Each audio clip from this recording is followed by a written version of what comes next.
Hello, welcome back to Microsoft Server Administration 2. My name is Nick. The topic of the video is Active Directory sites and services, and also subnets. So in a previous video, I showed you how to add a domain controller to an existing domain, and I made a mention that my secondary domain is actually in a different site than my primary domain. And we can see that evidenced right here. Here's my primary domain controller living in the 192.168.1 subnet with an IP address of .11 in the contasso.com domain. My secondary domain controller is living in the 172.16.1 subnet with an IP address of .11, also in the contasso.com domain. He is called Chicago-DC1. And I've done that on purpose. Now, your labs will not have you setting up multiple subnets and things like that, but I am doing that to simply show how the Active Directory sites and subnets console works when you really do have different subnets. So let's get started with Start and Administrative Tools and Active Directory sites and services.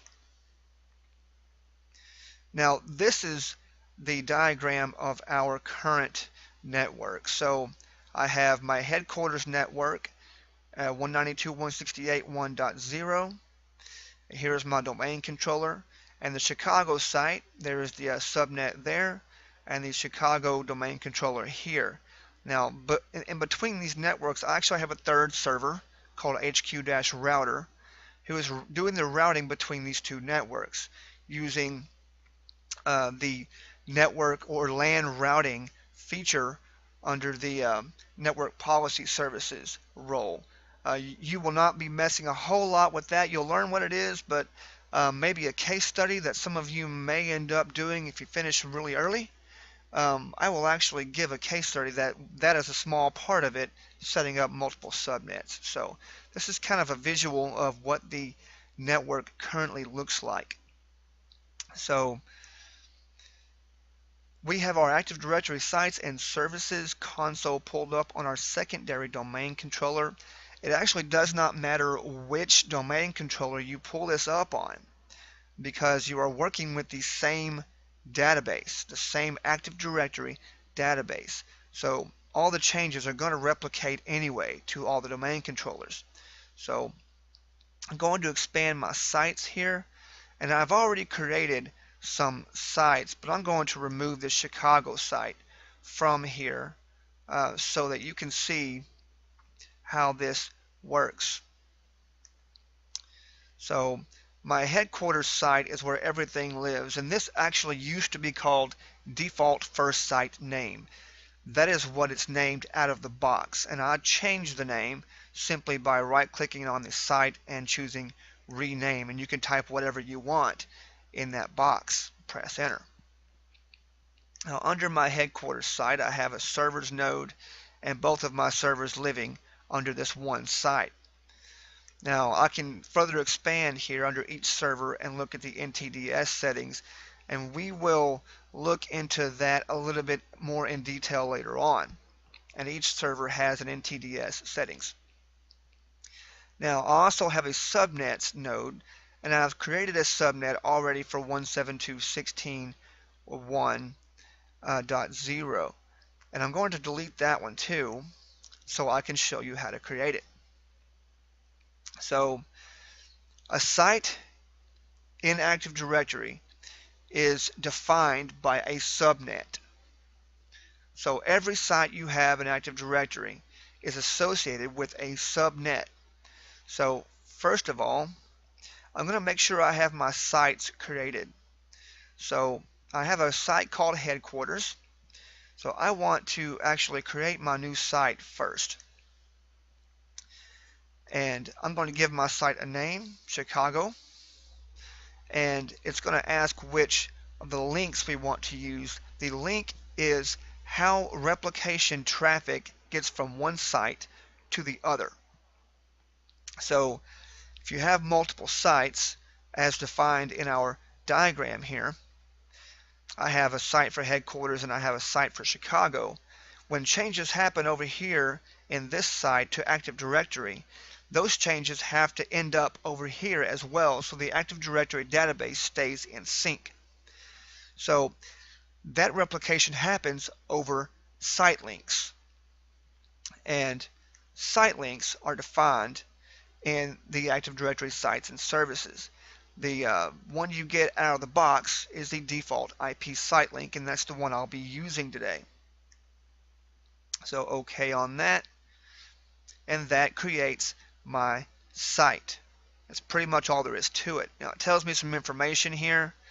To finish configuration, make sure Chicago is linked to other sites with site links as appropriate, and add the subnets. Remember, sites are defined by subnets.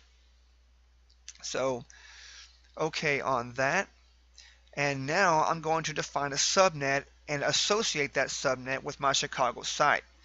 Now once again, my Chicago site is in my 172.16.1 network. It is actually using a /24 or a 24-bit subnet mask. That's 255.255.255.0. So it's asking for the prefix here, and what it actually wants is the full network address with the slash notation, or we call it CIDR notation. So 172.16.1.0/24. That is my subnet prefix. And which site do I want to associate this subnet with? The site is Chicago. So I'm going to press OK on that, and that creates my site and associates it with Chicago. But I'm not quite done yet, because recall, I have my servers in the headquarters site. So I want to make sure and get my Chicago domain controller into the Chicago site. And honestly, it's as simple as taking it and dragging it over here to the servers node. So it tells you about things can change when you change these site associations. So we are aware that things are going to change here. So yes on that. And now my server is associated with the Chicago site. Now, to ensure that my replication is going to happen, I want to make sure that my site link is configured properly. So the site link is how replication gets from one place to the other. So the sites are going to use a site link as a means to transmit that data.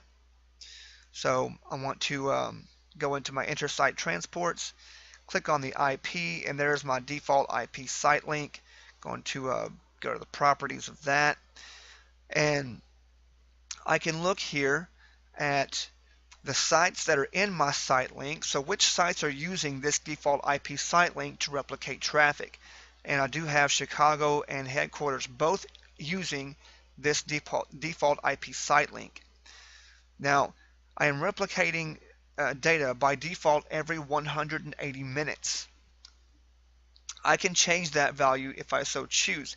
Be careful what you set it to in a production environment. You don't want to set it so often that it ties up your network bandwidth, especially using a wide area network.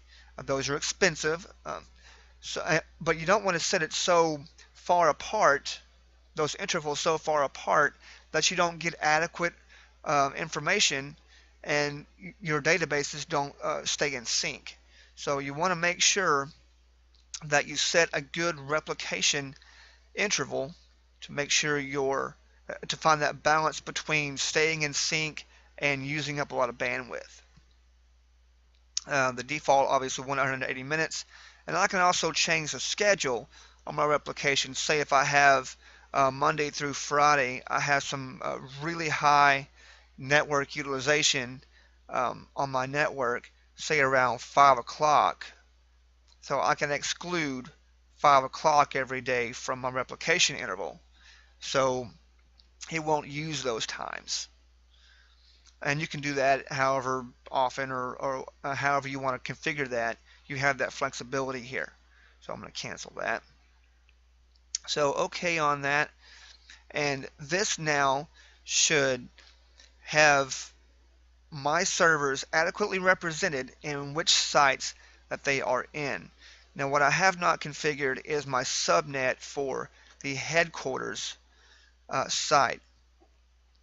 If I check those properties, there are no subnets defined in this site, and I can always create one. So I can go to subnet and a new subnet and give it the 192.168.1.0, which is my primary network, and the /24 using the 24-bit subnet mask, and assign that to the headquarters site. And there we go.